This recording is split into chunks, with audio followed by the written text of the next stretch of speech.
ScaleRC every day. So this has been an interesting day already.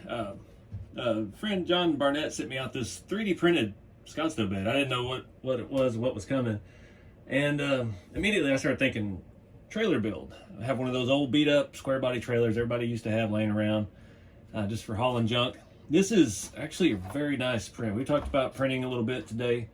He uses a bamboo something or another. I'm not familiar with the at-home printers, but I was very impressed with the quality for at-home printing. This thing it's pretty smooth.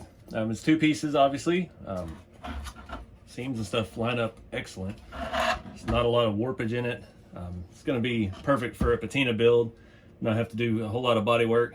These are way more scale. You see how deep the bed floor is. We've got a lip underneath that. We've got actual stake pockets in the corners. We've got the holes where they should be to mount the bed to the chassis. So I'm not trying to start a whole nother truck build right now with it. So I thought a trailer would be fun. So I started looking around trying to find something I could use for a frame.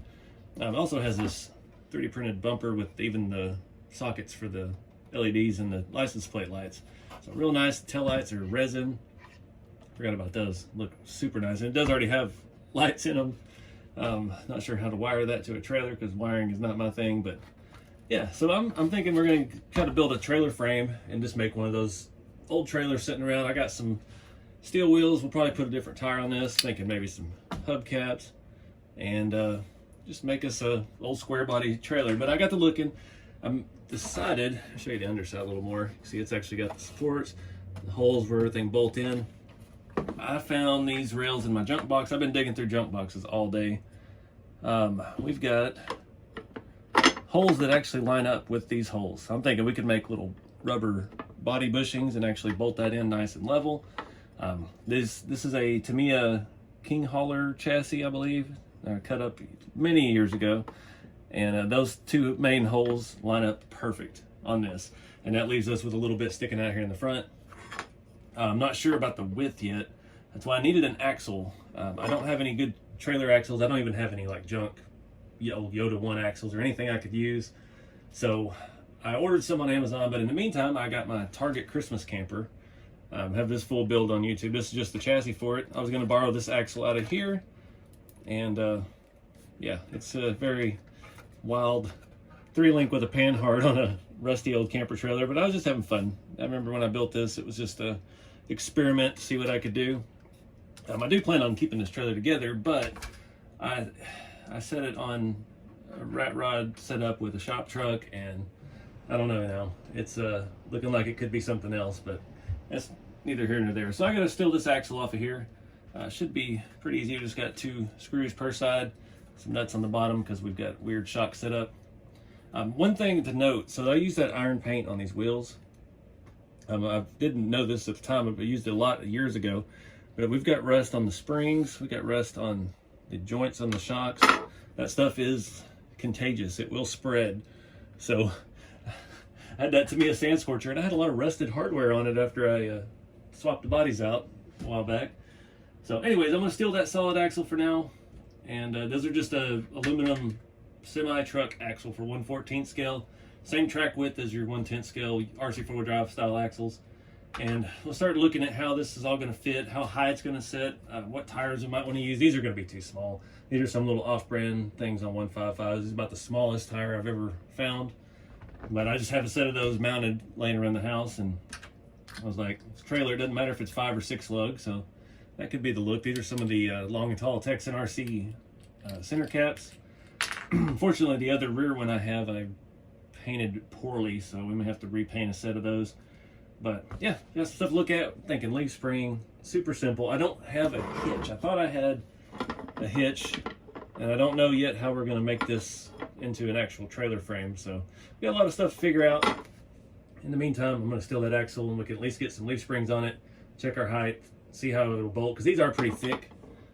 These are taller than like your SCX10 RC4 drive by quite a bit. So maybe running into problems, but we'll find out. All right, I've been out here fiddling with 12mm hexes. I had to switch wheels, so these have a very narrow offset, which is what we've been trying to get the last 2 weeks on the new Toyota RC 4-wheel drive. yeah, these have a very narrow offset, and they do make different hubs, and we could actually flip these around and have a deep dish, but that's not gonna work for the look, I don't think. So I have these are 1/9 wagon wheels, just old school stuff I've had from RC4 Drive, but these I actually used as the trailer wheels for the Rat King hauler build a couple years ago, before I went to all the dualies on it and spent all that money. And these are like, I don't know how many millimeters plus hexes that I put on all those. I got 6 of these somewhere, so it's good to still have a set of 4, but I think that's the right set. So I had to run a wider 12 mil hex. These are some 3D printed ones I got on eBay. They were terrible. They weren't even wide enough for the pin. I just forced them on because it's just a trailer. On RC4 Drive 1.7 Roadies. It's a nice scale tread tire. The wheel's already rusty. It's been rusty I painted that for years and years ago. Looks good enough. It's kind of a on-road tire. We might play with making some of the tires bald-ish. Only issue is going to be our width. So I wanted to be able to bolt these straight in to those holes. Our axle is too narrow. So obviously we widened it out, but the leaf spring perches are too narrow. So unless we run our leaf spring is pretty much where the bolt holes are. So I'm thinking we're going to have to narrow the frame and do outboard mounts that can bolt into here and then bolt to this. Kind of like, the body mounts on the truck. Bed mounts typically bolt straight through the floor to the frame, but it is what it is. I still don't have a plan for how we're going to V the neck on this and what materials I'm going to use. I do have a lot of this material, these aluminum rails for the King haulers. I've got some aftermarket ones in there. I've got some blank ones. I don't have a hitch. I need to go look up hitches. I thought I had a tongue hitch, a receiver type deal, but I just don't know where it is. I've got lots of drop hitches and receiver hitches for the bumper side of everything, but yeah, don't have that. So anyways, I got to mount these leaf springs up. I got my generic Amazon leaf springs that we use on the shop truck kits. There's a link to those in the Amazon store. I even got some Micross members to see how wide this all needs to be, but I really need to do the leaf springs first. And I'm trying not to put the rails together just yet, because as we do the leaf springs, we're probably going to have to drill some holes, and it'd be easier to bolt these together and drill everything through. Now it's good these are aluminum, because that will make drilling much, much easier. These were the original back half on my globe liner, maybe? I had a bolt-in extension that I bought, and I cut these off. This was the rear suspension area. 3 holes where the rear axle's mounted. Shock mounts, yeah. So that's what these came from. But yeah, I'm thinking it's going to work height-wise with the leaf springs and these rails. Just got to get it mocked up and see. So these come bolted together. I'm going to leave all 3 leaves. And I think I'm going to try to do them on the bottom. I don't want it to set too tall. I don't know. We'll have to play with it. But you just take these out, this little screw and nut, and you just bolt it straight to your axle on whichever side you want. All right, guys, made some progress. So I found an 86 millimeter RC4 Drive rod, and that is the exact width the rails need to bolt in to all this. I don't know if I have another one, but we can make something work. So in doing so, that can allow us to mount the leaf spring perch on top of the chassis.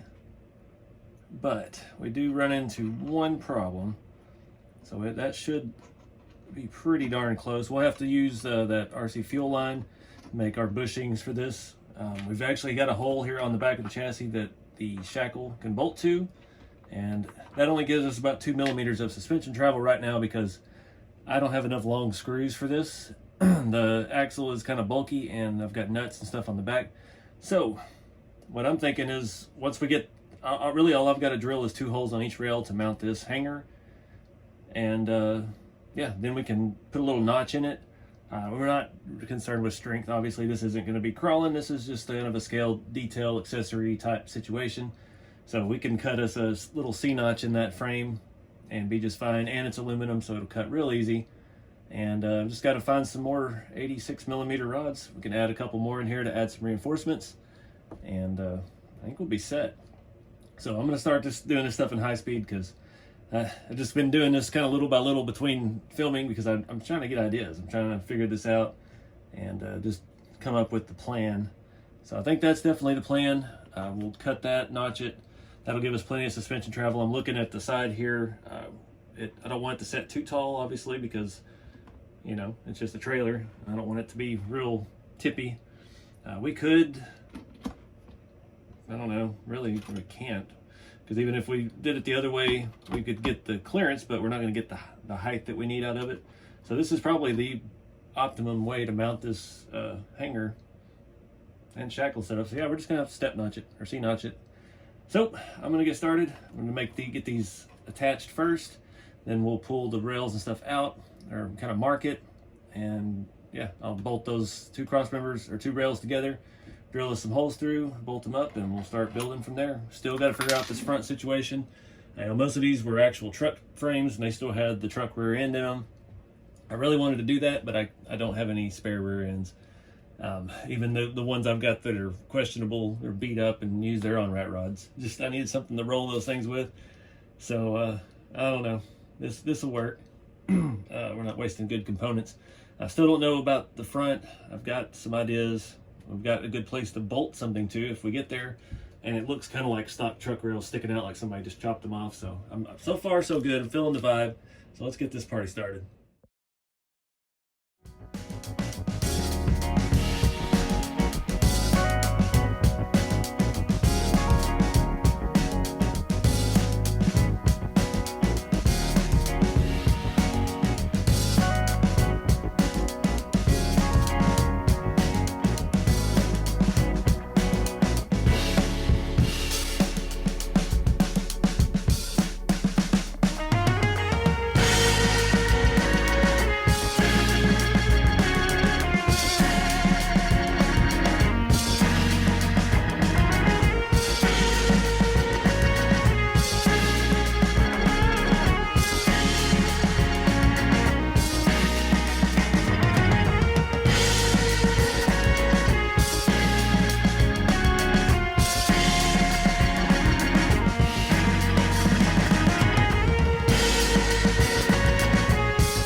Alright guys, this has been a lot of work for a janky trailer. So I'm trying to keep it as janky as possible, make it look like most of these did. I got some more semi-rails, we cut it down. That aluminum is so easy to work with. Bolted it in, right now I only have one bolt on each side. Went ahead and threw one of my 3 cross members from the chassis up here. It needs extra support there obviously because we're bolting pieces together. So you saw there at the end, I used a piece of a Sin Racing battery hold down and a Tamiya servo mount, and made us a place to mount our hitch. So I ordered, it's Entity or one of those off brands like that. It's a little set on Amazon, and it looks like it bolts in with one like grub screw, so we can put a pretty long grub screw in this and just screw the hitch on, and we'll be golden. I mean, it looks the part. I'm gonna come back and paint and weather all this stuff, of course. Chassis side, simple leaf spring. It's not the best suspension. Some of the stuff's at a little bit of an angle, but it works. We'll come back and clean up the chassis. I'm gonna try to figure out how to rust it, and yeah, just a simple little axle. I'm not 100% sold on the wheels. I do like the tire size, but I'm really not in love with the 1.9s. I really wanted to use these and put some caps on it, but I don't know if that's going to work, just because of that offset that we talked about earlier in the video. So this is really cool. Yeah, I guess we're going to wrap this one up here. I went ahead and used Scale hardware throughout the chassis, and figure we'll just paint and rust over all of that. Just adds to it. Nice bouncy suspension. We got 3 leaf springs on there. I mean, it works. So not sure yet. I'm kind of leaning towards like brown and tan, two-tone, maybe a different color tailgate altogether. Just want this to look pieced together. I did have to come back and add a little bit of a spacer in here. That's part of the reason why the suspension's in a bind. It didn't quite line up with the holes on the body. I did talk about doing body mounts. We're not there yet. Obviously, this has got to come apart. We got to tear this whole thing down and start laying some primer down and doing all that stuff. So that's something we'll definitely do, because the front is setting a little higher than the back, just because of the way the lip is here in the front. It's keeping the chassis from going all the way down. I did do a little bit of clearancing on the outside edges to clear the frame rail, and I did widen those holes out just a little bit to get that to reach and line up. It's kind of neat. Those screws look like the stock bed bolts on a lot of trucks. They are a metric style like that, so we'll clean all that stuff up once we start doing paint. I'm not going to do any body work on it. I think it's pretty dang smooth. We got this one seam. I think we'll be able to hide that with a fair amount of patina. I want this to look beat. I want this thing to be just hammered bad. So we got to do some exploring and figuring out how to take this thing apart, because a lot of it is glued. I know there's some bolts in here, some scale bolts that look like they hold in the tail lights, and I'm not sure how the tailgate comes out, but we'll cover all that in the next video. So I think that's it. I got every tool known to man out. Got my files, got my awl scratcher. Tapped the holes in a lot of places to attach things. The leaf springs just made it easier than trying to put a nut on the inside. These M3 taps are invaluable, and so far I haven't broken one, so I'm really happy about that. I have no idea what size this fuel line is that I use for the eyelets of the leaf springs. This is just some stuff I've had for a long time. What else? I think that's about it.